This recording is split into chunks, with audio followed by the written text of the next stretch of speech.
With Florida Man Coasters here, I want to be talking about my top 50 coasters, more specifically my 25 to 50 spot. Next week, I'm going to be doing my 1 to 25 spot.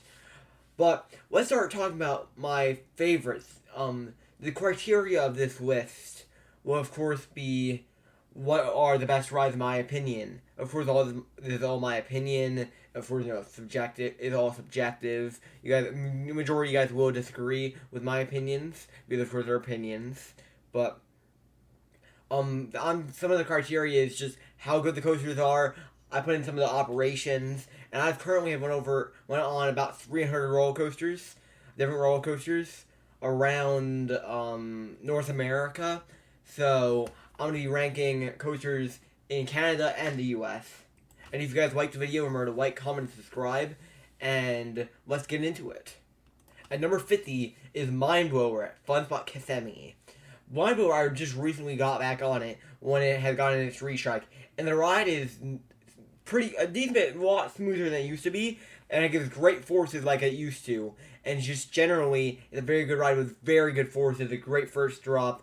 It does still have some jackhammering, but generally is a lot improved since the last time I rode the ride. At number 49, I have Steel Curtain at Pennywood, which, is a very new coaster that opened in 2019, I believe.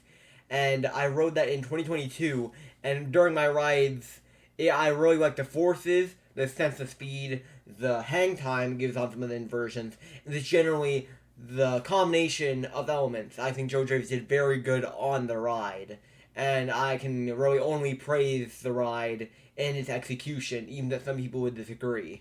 At number 48 is Batwing at Six Flags America, which a lot of you don't think this ride is too good. I love the ride. It has great forces and a good flying feeling. It's some uncomfortable going up the left hill, the sun in your eyes, and sitting on the brake run on your back's a little bit weird. But generally, I don't think there's much bad about the restraints, and I generally really like this ride. And I think it's great force, like I just said. And the vertical loop on this ride is one of the best elements I've experienced, in my personal opinion. The next ride I'm going to be talking about is Steel Eel at SeaWorld San Antonio in San Antonio, Texas. This ride has great airtime. In the back row, I'm just going to tell you guys, sit in the back row, the airtime does hurt a little bit, but it is great airtime, and generally it is a very good ride with a lot of airtime, and basically fixes all of the flaws of the other Morgan Hypers. I generally think this ride is very good, and I would recommend it to anybody going to San Antonio, or just to Texas in general for roller coasters. At number 46 is Mystic Timbers at Kings Island in Ohio. Mystic Timbers, I have it well compared to a lot of other people, but in my rides, personally, Mystic Timbers was not running that fast as it seemed, and generally I think it had some flaws on the ride. Like, I would say a lot of the elements did hit, and it was very fast in succession, but I would say the ride was lagging just a little bit. It was a little bit short. It was not running as fast as a lot of people say it does.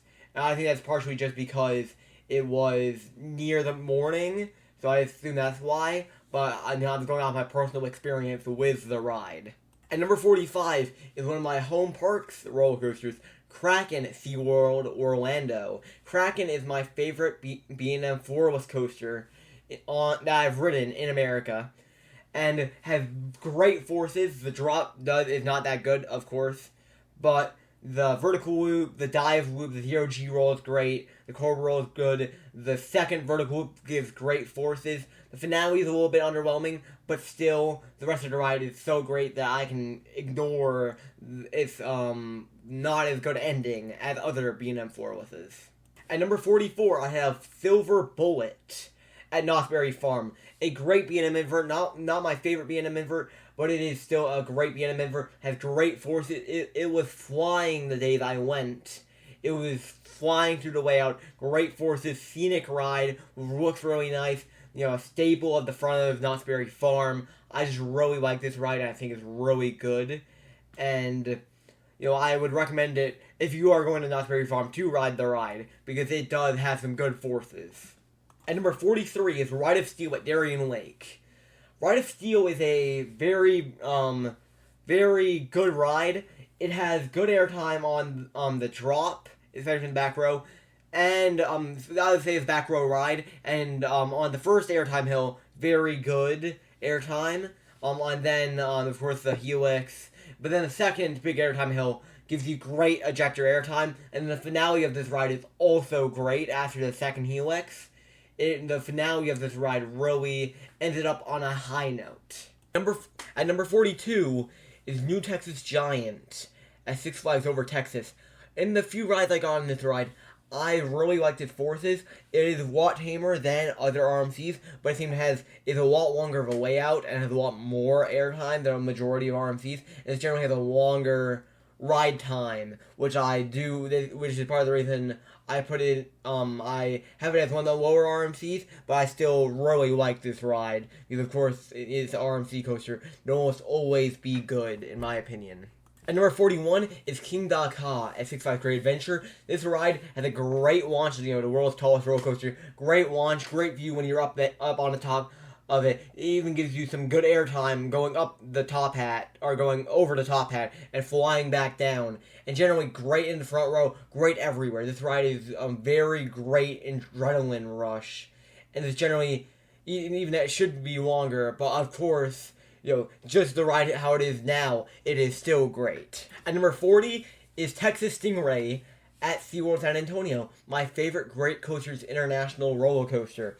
This ride has the wild feeling of flying through the layout, gives great airtime, feels just very long ride, and it feels very forceful. It gives some good positive G's and a lot of negatives. Very strong negatives too. And just generally I really like this ride. Even that the ride I got on it was near the morning, it was still a phenomenal ride during my experience with the ride. At number 39 is Alpengeist at Busch Gardens Williamsburg. This is another great B&M invert with great forces, whippy transitions, especially on that Cobra roll. The ride is just great. It gives great forces, and it's generally in a nice area of the park too, and very scenic. And just generally all of that adds up to it being a great ride in my opinion. At number 38 is Diamondback in Kings Island. Gives great airtime over those giant camelbacks. The longer trains give great forces in the back row, and all of that adds up to make it a airtime packed great ride that is in the middle of the woods basically for majority of the ride, and a great finale to a good to great ride. At number 37 is another Kings Island roller coaster, Banshee. Banshee is a B&M invert, my second favorite B&M invert. Spoiler alert, I guess. But Banshee is great has great forces, some of the best forces on a B&M invert, and is generally, even if it doesn't have as scenic of an area, the ride looks really nice. And I think the forces, make up for the lack of presentation per se. Even that the front area of the area looks really nice. The queue line doesn't have much. It's not like in a forest or anything, but I still really like the ride for the ride itself. And number 36 is Intimidator at Carowinds. Intimidator at Carowinds is a great B&M invert with very large airtime hills. It gives really good forces, especially during the rain rides I got on it, because majority of the rides I got on it were during a rain when it was raining, and even that the rain did hurt, it was a very good experience with how it was flying over the hills with, I don't think, any trim brakes or very limited trim brakes on the ride. It was just a great experience on Intimidator, and I think that's why it's so high currently. At number 35 is Pantheon at Busch Gardens Williamsburg. The only complaint I have about this ride is way too short, in my opinion. Even has some great elements, like the first little bit of the ride, pretty good. Then, the multi-pass launch is also very good. But, after that, the top hat doesn't really give that much good airtime. And then, of course, you go into some good elements. Even the outer bank, I would not say did anything particularly good. But, like, the top hat and the sense of speed is very good, though. I mean, the zero-G stall is very good, not the top hat. At number 34 is Twisted Cyclone at Six Flags Over Georgia. This ride is very short, but it gives great forces. Some of my favorite forces on a ride.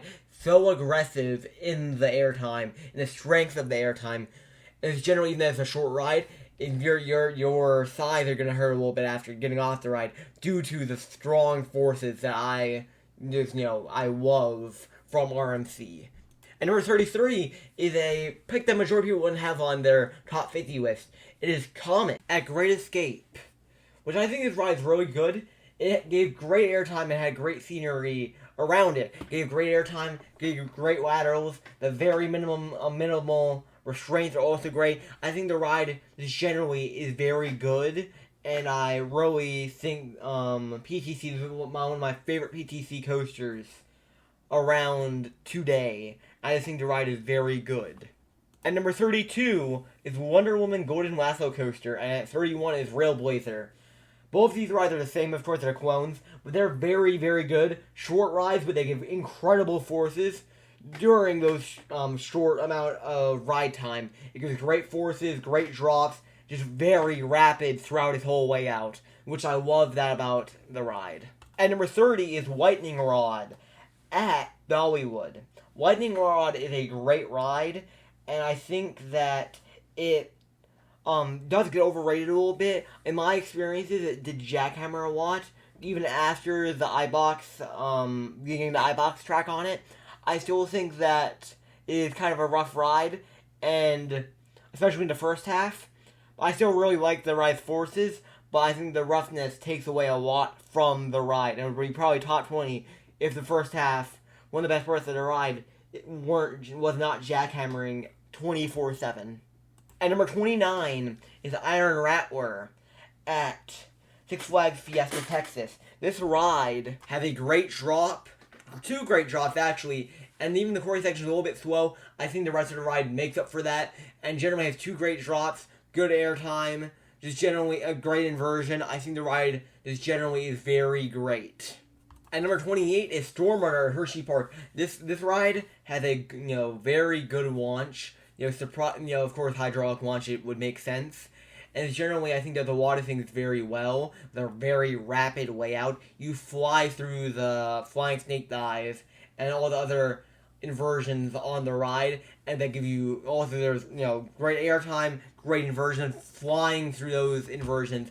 I really love this ride, and I think that it is a standout coaster at Hershey Park, even that Hershey Park has other standout coasters too. At number 27, I have Orion at Kings Island. This ride gives great forces, even that, it's a little bit short, might not be 300 feet, but I think still it gets a good ride experience. With the wave turn doesn't do much, the reverse triple class is good, but then I think the rest of the ride after that is great, in my opinion.